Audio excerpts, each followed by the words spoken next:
Today, on the Royal Sussex Squad, we have to break down something very telling, very revealing, and honestly, a perfect example of how the British media bends over backwards to polish Prince William's image while obsessively attacking Prince Harry and Duchess Meghan for doing the exact same thing, but better, bigger, and with genuine global impact. So grab your tea, settle in, and let's talk about this new PR performance starring Prince William and the Cornish Praise Tour, because the spin machine is working overtime. The story begins with William delivering a filmed message praising Cornwall as a beacon of creativity, imagination and achievement. Very sweet, very polished, very rehearsed. It's a nice message. But let's not pretend they didn't push it as if he just invented philanthropy yesterday. The video was played at the 20th anniversary gala for Young and Talented Cornwall, a fund that has supported 450 young people over the years. And listen, supporting youth is a good thing. No one is arguing that. But the way the press framed this, acting as though William is single-handedly uplifting the next generation, as if working with young people is some revolutionary, unprecedented act of royal leadership. Now, compare that to how they talk about Prince Harry, a man who has spent his entire adult life creating platforms for young talent, young athletes, veterans, survivors, and change-makers. A man who built Invictus from the ground up. A man who has personally mentored teens and young adults across continents. A man who built Centreball in his 20s to support orphans living with HIV. A man who created Archewell programs that directly empower the very people William only films video messages for. But the British media will never give Harry the credit he deserves.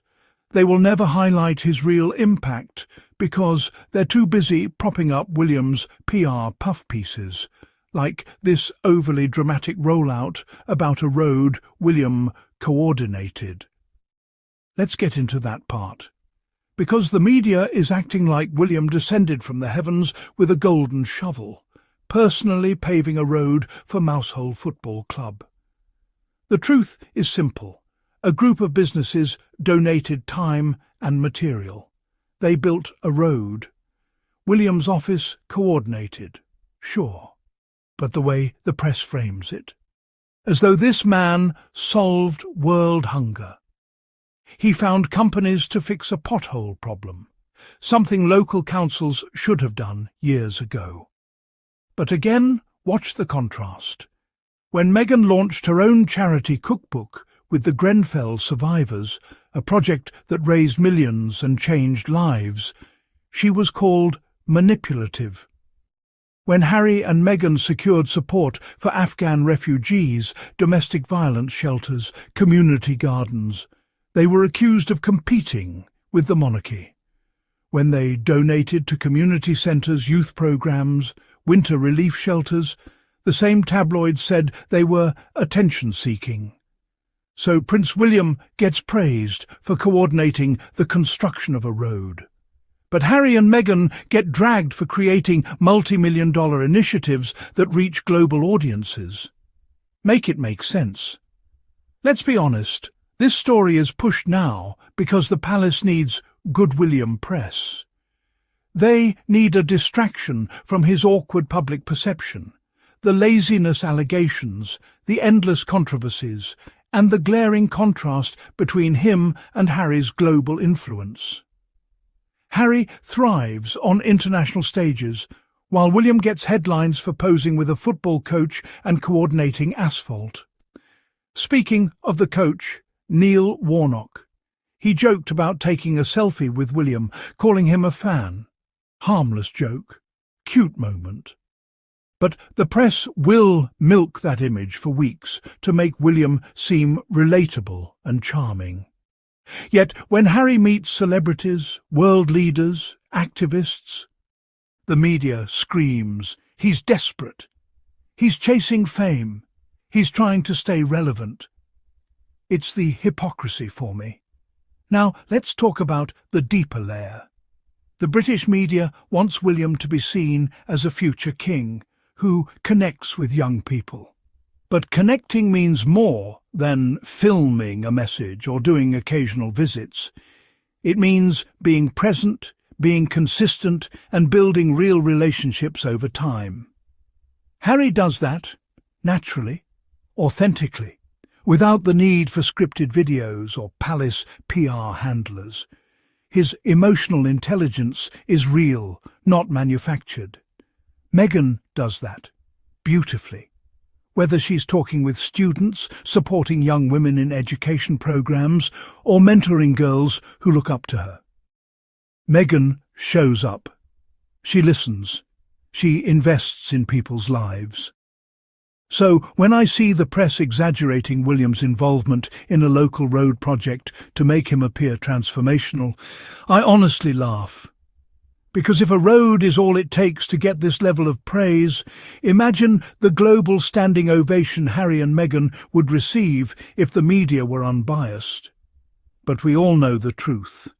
Harry and Meghan threaten the fragile ego of the institution. They outshine the future king without even trying. They embody the modern leadership the monarchy desperately wishes it had. Meanwhile, the palace continues positioning William as the steady hand, the visionary leader, the future of the monarchy. Yet the only time he trends worldwide is when he's being compared, unfavourably, to Prince Harry. Cornwall being a beacon of creativity is a nice line.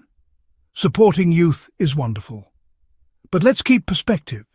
Harry and Meghan have been creating beacons of hope, empowerment and transformation for over a decade, long before William discovered how to film a message. And the public sees the difference, the world sees the difference. As this article tries to inflate William's contribution, the truth remains unshakable. The Sussexes inspire global change. The Sussexes empower communities. The Sussexes build lasting infrastructures, not just roads but lives and futures. And that is why their detractors stay pressed, stay mad, stay bothered. Because Harry and Meghan's impact speaks louder than any palace PR campaign ever could. And let's not forget, every time the media tries to uplift William, it only reminds people how much more powerful, charismatic and influential Prince Harry truly is. That is why articles like this exist. They aren't celebrating William. They're trying to compete with Harry's natural glow. But darling, you cannot compete where you do not compare. If William's team wants praise, that's fine. But don't underestimate the Sussex squad. We see the agenda, we see the spin, and we will always uplift Harry and Meghan because they earn their respect, they don't manufacture it. And that is why their legacy will last far longer than any video message or PR-approved road project. Now, family, before we close out, make sure you're subscribed because this channel right here is your home for real Sussex advocacy. No lies, no smear campaigns, just truth, receipts, and love for our Duke and Duchess. Hit the subscribe button, smash that notification bell so you never miss a new episode, and if you want to support the channel's work, go ahead and drop a super thanks. Every single one keeps this platform growing and helps fight the negativity aimed at Harry and Meghan. Thank you for being here. Thank you for riding with the Sussex squad, and thank you for always amplifying the truth. We'll be back with another deep dive very soon. Sussex squad, I love you, and as always, stay blessed, stay loud, and stay unbothered.